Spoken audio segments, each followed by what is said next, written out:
the reality right now is that a grand jury is now convening Yeah. for Diddy. And if you know how grand juries work, once again, an example of how law enforcement has an advantage over you as an individual. Johnny Cochran made a famous statement. He said he can convict a ham sandwich with a grand jury. Right. Damn. The grand jury, basically, law enforcement will go to a judge and say that we want a grand jury. They put together a group of people. And for weeks, even months, they can continue to bring witnesses and evidence to the grand jury and present it to the grand jury without any pushback from the accused. Really? Yes, this is how it works. Meaning that they could bring a witness. The witness say, I saw Diddy do sex trafficking and, push a lot of drugs. Diddy's lawyers don't get to sit in on this and say, no, this person actually is a liar and he tried to extort Diddy. Okay, and when else. Can they actually go and fight against? Well, okay. let me explain. All right. For a week, this is how Keefe D got indicted. Okay. His grand jury lasted for months. They kept bringing in this witness, that witness, Dirt Rock, Reggie Wright Jr., Greg Kading, this person, a Vlad TV interview, Cam Capone interview. They keep bringing more and more stuff until the jury finally says, yes, we feel there's probable cause for an indictment. And then they get indicted. Now, when it goes to trial, the lawyers can then argue about all this stuff if it gets admitted to court. But during the grand jury part, there's no pushback. It's a one-sided argument, which is crazy. That's really crazy. And don't seem like no justice is That's involved. what I'm saying. It's unfair. Yeah, Don't be a criminal. Yeah. It's stacked against you in America. What camera am I on? You heard what he said. It doesn't pay. It doesn't pay. I swear to God, So, you got a better chance with just using your talents that God gave you and the Start little a YouTube sense channel. that you Do have. something. Yeah. So that's the whole thing, is that once the grand jury has started against Diddy, you're 99% sure that he's going to be arrested and indicted. Damn. So he's going to be arrested. Now, they say that he pulled out $100 million out of his properties. He took second mortgages on his properties, and I think that money is prepared for the fight that's about to happen legally. Yeah. He's going to hire the best lawyers. He's going to get all types of private investigators and forensic experts and this, whatever, to try to stay out of prison. But he is almost definitely going to be indicted. Yeah, and I'm just surprised with all the shit that I've heard that he hasn't been. That's the trickiest shit. It takes a while. It does? The wheels of justice churn slowly. The feds will not arrest you until they have everything laid out. It doesn't, because when you pour, your ass going straight to jail. Right. Yeah, on the real, I don't know, man. But when you're rich, they understand there's going to be a big fight. Yeah, so nobody wants to be the prosecutor that loses to Diddy. Of course. See what I'm saying?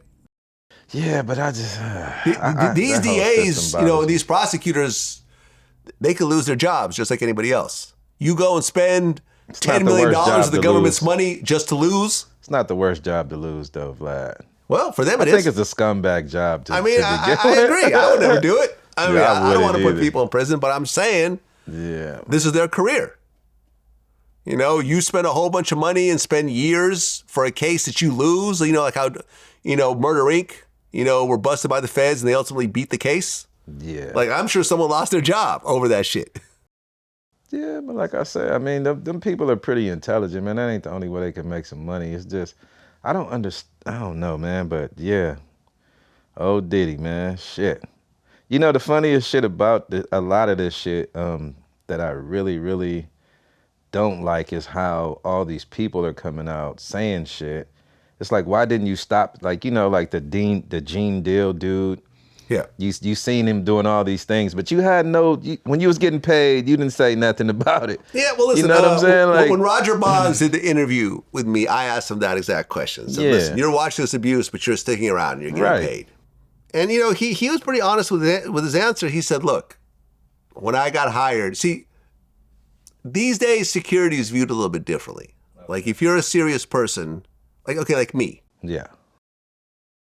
When I have security, it's either active police officers or former police officers. Okay. I don't get street guys around me because you bring a street guy around you and then now you have his set of problems to deal with. You know what I'm saying? And you might have problems with him at some point. I understand. So I've always, I know I've never had security around you because of our relationship, but during certain interviews when I have security, people know my man Big E, or, I got a guy in New York who's active NYPD. I feel like that to me is the ultimate form of protection because who's going to shoot a cop? Yeah, yeah. You know what I'm saying? Once that badge comes out, the hostilities are over. Yeah, yeah. Right? Yeah. NYPD, I remember my New York guy told me that NYPD is the biggest police force in the world. That might be true. In the world. That's crazy. They have surface-to-air missiles. They can shoot out down a plane. Damn. Over 9/11 kind of situations. Okay, they have tanks. They have helicopters. Every form of automatic weapon. No gangster is going to go up against that. I know, and that's kind of probably why they're so corrupt as well. Yeah, I mean, I'm not because doubting it's like that. It's an arrogance that come with all that shit. Yeah. But during, historically with hip hop, especially talking about, 10, 20 years ago, a lot of these rappers and hip hop moguls, they wouldn't use real security. They would get street guys. They would get the most, thorough street guy they could find. So when situations would arise, they would step in and they'd be respected and okay, that's so-and-so. Okay, no, I don't want those kind of street problems. I'll leave this person alone. Yeah, some cases you're right. Yeah. So Roger Bonds was that street guy, and he had just got out of prison and Diddy hired him. And he said flat out, he said, look, this was, I'm straight out of prison. I'm seeing Diddy fire people for just talking back. I didn't want to lose my job. I had kids. So I sat there and, and I watched this happen. I would break it up. I wouldn't let him just beat up Cassie or, or anyone else. But I needed this job and I stuck around. I needed the money and I stuck around. And, he also said, he felt that had he left, that it would be worse for Cassie because he'd be the one that would always kind of try to protect her and stuff like that. But he did watch the abuse happen multiple times.